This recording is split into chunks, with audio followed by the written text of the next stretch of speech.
बिहार में चुनाव है और ये साल चुनावी है। इस चुनावी साल में बिहार की जनता एक बार फिर से ये तय करेगी कि सरकार किसकी बनेगी, सूबा का मुख्यमंत्री कौन बनेगा। चेहरे कई हैं, लेकिन 3 ऐसे चेहरे हैं जो आज के वक्त में चर्चा में हैं। पहला चेहरा नीतीश कुमार का, जो राज्य के मुख्यमंत्री हैं। दूसरा चेहरा तेजस्वी यादव का, जो राज्य के नेता प्रतिपक्ष हैं। और तीसरा चेहरा इस वक्त सुर्खियों में है प्रशांत किशोर का, जो देश के सबसे बड़े चुनावी रणनीतिकार के रूप में जाने जाते हैं और जनसुराज पार्टी के संस्थापक हैं। इन 3 चेहरों पर ही बिहार की जनता इस बार अपना मत डालेगी। और आपको मालूम है कि बिहार में चुनावी साल है, तो बात तो तरह तरह की हो रही है, लेकिन आज इस रिपोर्ट में आपको हम बिहार के एक ऐसे जाति विशेष की बात बताने जा रहे हैं जिनके बदौलत ही इस बार सिक्का हेड हो या टेल फाइनल होने वाला है। मतलब कि टॉस जो भी जीतेगा उसमें इनकी बड़ी भूमिका होगी। बिहार में महागठबंधन की सरकार ने जातीय आधारित गणना कराई और जातीय आधारित गणना के जो आंकड़े हैं वो भी सामने आए। बिहार में कुल 13,07,25,000 की आबादी है और इसमें सबसे ज्यादा संख्या किसकी है, इस बात को भी इसी रिपोर्ट में फिर से आपको बताएंगे। साथ ही साथ आपको यह भी बता दें कि बिहार की राजनीति के कई ऐसे चेहरे हैं जिन चेहरों ने जातियों पर बड़ा दांव लगाया। लालू यादव हो या फिर नीतीश कुमार, जातियों के बदौलत ही बिहार की सत्ता पर काबिज हुए। आज के वक्त में अगर मौजूदा समय में अगर जाति विशेष की बात करें तो बिहार में समीकरण जातीय आधार पर तैयार होकर कैंडिडेट भी इसी तरीके से जनता के बीच भेजे जाते हैं। जैसे राष्ट्रीय जनता दल, इस पर एक ठप्पा लगा है कि आरजेडी के साथ MY समीकरण के लोग हैं, मुस्लिम और यादव।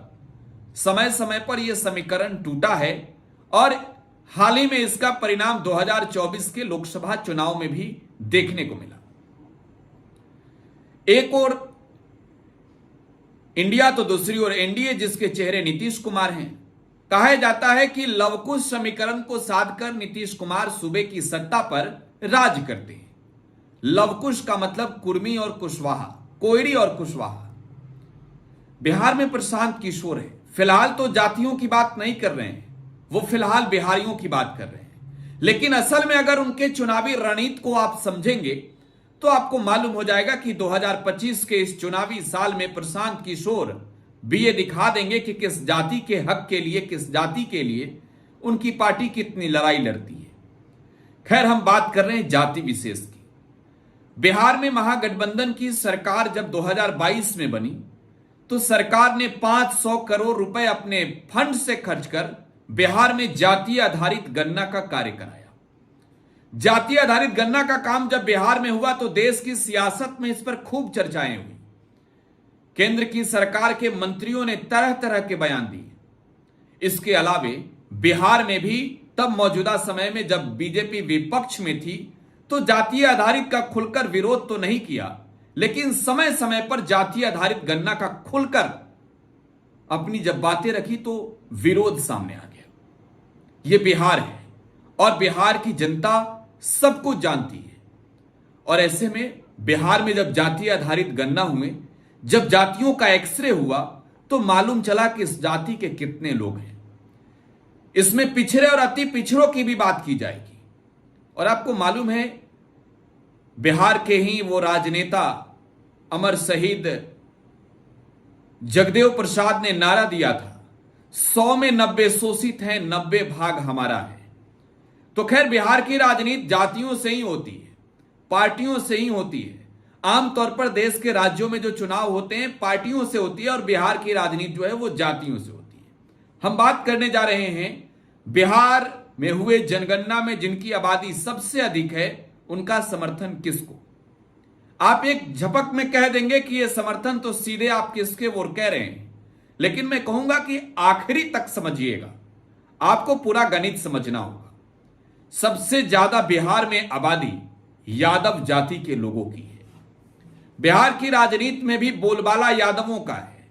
लालू यादव हो या फिर तेजस्वी यादव, उसी कुल से तो आते हैं। खैर, यादव जाति के लोगों की संख्या कितनी है? तो देखिए 14% आबादी बिहार में यादवों की है। मतलब सबसे अधिक, सर्वाधिक बिहार में यादव हैं। 1,82,00,000 के करीब यादव हैं बिहार में। और देखिए जब वोट की बात आए तो बिहार में आप सस्ते में ये कह देंगे कि भाई आरजेडी के सपोर्टर हैं यादव, लेकिन असल में यादवों को लेकर कहा जाता है कि ये बिहार भर ही सीमित है, यूपी तक ही सीमित है।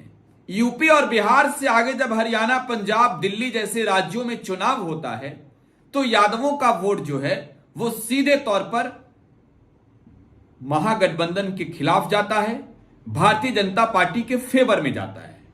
नतीजा भी है, आपको बता दें कि हाल ही के समय में चुनाव हरियाणा में संपन्न हुए, वहां पर यादवों ने वोट भाजपा को कर दिया।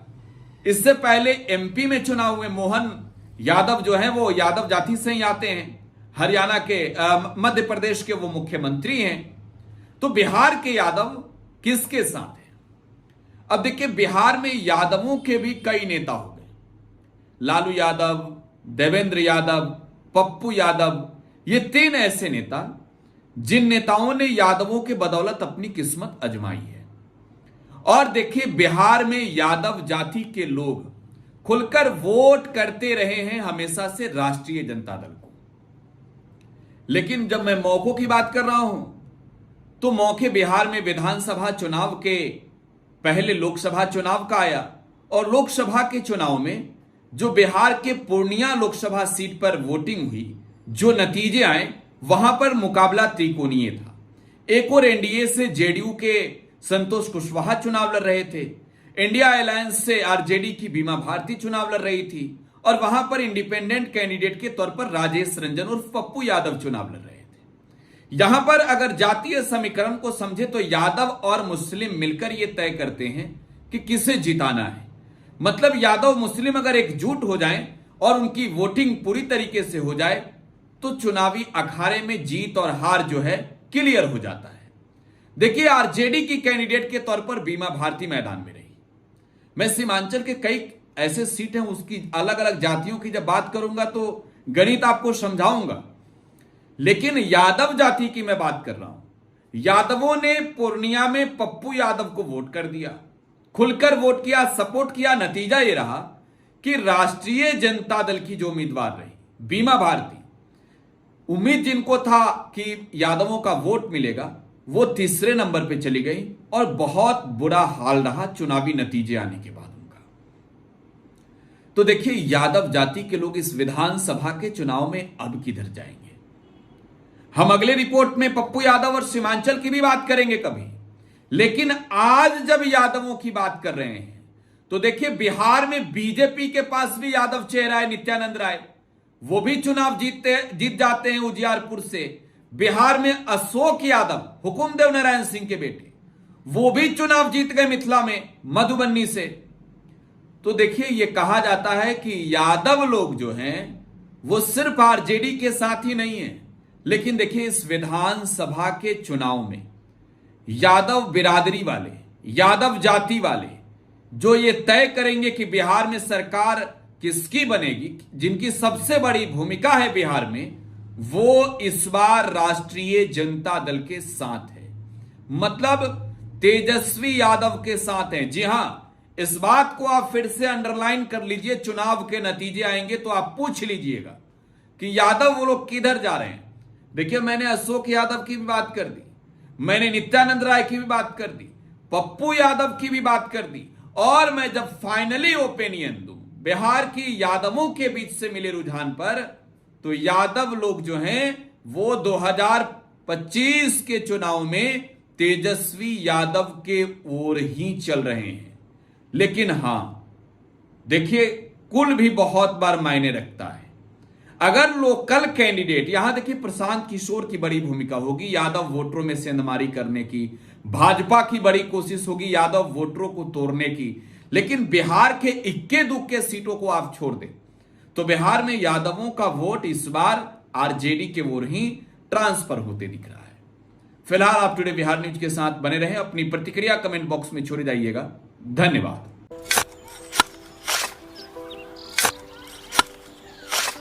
नई का साल मुबारक हो चाचा। मुबारक। जब तक ये सरकार बा तब तक नया साल मुबारक कहाँ। का बात करत बाड़? बात ई बा, साल चाहे नया होके दिन चाहे, हमार जिंदगी में तो बस दुख है, दुख बा। बाढ़ के समस्या 10 का 10 बा। फसल बर्बाद हो जाला या ऑन पॉन बिक जाला, ना कोई उपाय बा ना कोई राहत। बात तो सच बा चाचा, फिर से बाहर जाए के सोचे के पड़ रहा है कि सरकार से कुछ ना हुई। कबू कबू तो लागेला हमरे मजदूरन की जिंदगी में कोनो नया साल सच में मुबारक हुई। नया साल तो तब मुबारक हुई जब नई सरकार आई। बात तो सही बा चाचा। नया साल, नई सरकार, नया संकल्प, नया बिहार।